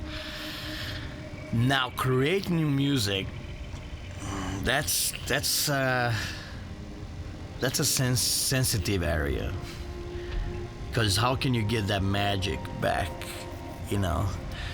I very often ask myself the same, if I ever do a reunion with Sepultura, we would do another record. I don't know if I want to take that responsibility to try to recreate that magic. Ich würde auf jeden Fall ein Album machen, so oder so. Wenn ich schon wiederkomme, dann muss ich ein Album haben. Und ich bin mir sicher, dass die jetzt mittlerweile, dass die was zusammenschrauben, dass das wirklich kracht. Ich bin mir ganz sicher, dass sie nochmal komplett von unten alles aufmischen können. Die neue Platte heisst auch wieder musikalisch sich miteinander auseinandersetzen, neue Songs schreiben, eine Dynamik entwickeln, wie wir geschafft, die Zeit haben, um in den Übungsraum hineingehen. Da sind ja doch auch mittlerweile Familien unterwegs und Karrieren, die unabhängig von der Musik laufen. Ich glaube, wenn sie zusammengewachsen sind und finden miteinander doch, das würde Sinn machen und sie würden die Zeit aufwenden, um ein neues Album zu machen und die kreativen Impulse rum sind, dann würde das sicher Sinn machen. Let's go!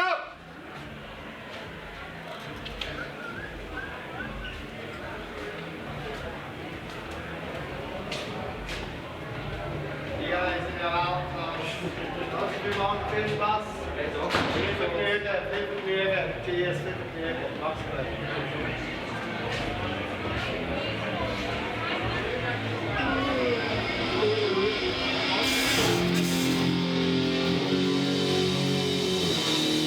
Das ist unser letzter Gig in dieser Formation. Der Marki verrät uns. Eine neue Ära startet. Wir sind fast 15 Jahre zusammen um die Welt tourt. Es war eine intensive Zeit, super Zeit, immer witzig. Der Mark ist nicht nur ein super Künstler, er ist auch ein super Kumpel. Weil es geht gleich weiter. Wir werden ihn extrem vermissen. Im Namen der Band wünschen wir dir alles Gute und vielen Dank für alles. Wir bleiben ja immer Kumpels. Anyway, Marki Edelmann.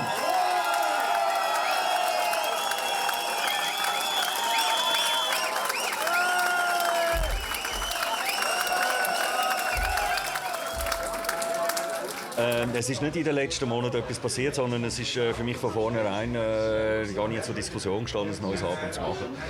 Sondern für mich war ganz klar, wir kommen nochmal zusammen, spielen 3-4 Gigs. Jetzt haben wir über 3 Jahre gespielt, und eigentlich ziemlich genau 3 Jahre. Und jetzt ist für mich so eigentlich genug, und darum habe ich gefunden, jetzt ist die Zeit gerade richtig. Es ist eigentlich gerade zu dem Zeitpunkt, wo er das gesagt hat, haben wir eben gerade gefunden, hey, weißt du, wir wollen es jetzt noch mal wissen.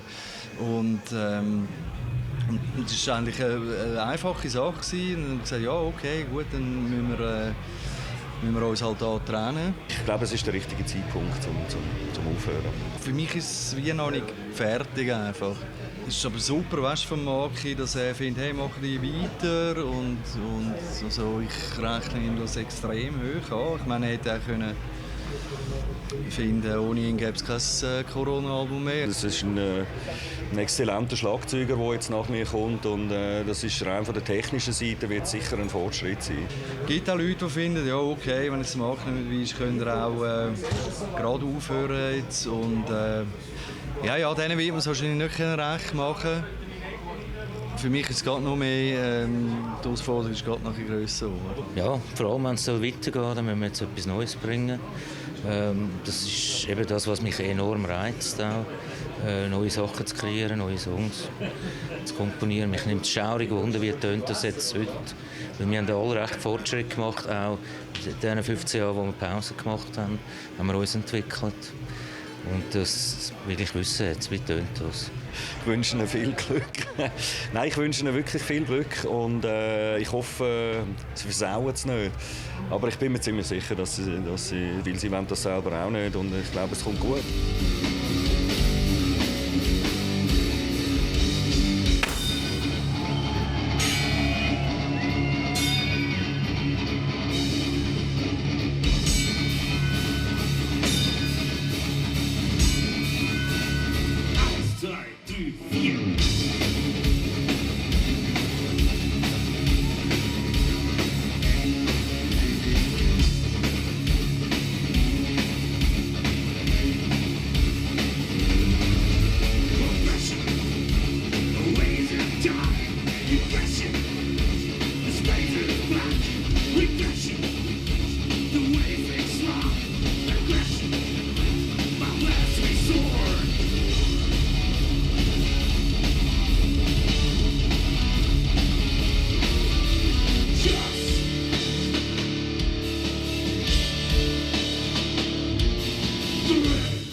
Im Moment bist du immer überwiegt, immer noch das normale Gefühl so am Gig. So, die Erleichterung ist gut gelaufen. Und jetzt freue ich mich, alle Freunde zu sehen und ein bisschen Spass zu haben. Heute hatte ich echt Tränen in den Augen, als ich daran dachte, was sage ich noch, wegen dem Gig von Marky, was der letzte ist. Dort ist es mir so recht eingefahren. Aber jetzt während dem Gig und so überhaupt nicht. Das ist mir auch überhaupt nicht bewusst. Aber ich glaube, das kommt dann alles noch. Irgendwie. Ich glaube, im Moment wird es sein, wenn ich den Proberaum räume, das ist so, und dann so weggegangen. Das ist, glaube ich, ein innerer Moment, wo ich merke, jetzt ist wirklich so. Da wird sicher auffallen, dass wir uns extrem viel weniger gesehen, als wir uns jetzt in den letzten 3 Jahren gesehen haben. Das wird dann auch irgendwann auffallen.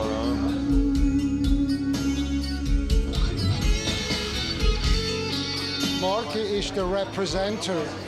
Er ist das Gesicht der Band. Und zwar in zweierlei Hinsichten. Erstens mal das Gesicht, physisch, er ist der Mann. Und das Gesicht der Band, Cover, Artwork, Lyrics, das ist der Marky und das wird sich bei Corona wahrscheinlich ziemlich verändern. Covers hat er gemacht, er hat den Text geschrieben, also er hinterlässt nicht einfach eine Luke hinter einem Schlagzeug. Das wär nicht so schwierig, oder? Schauen nicht so.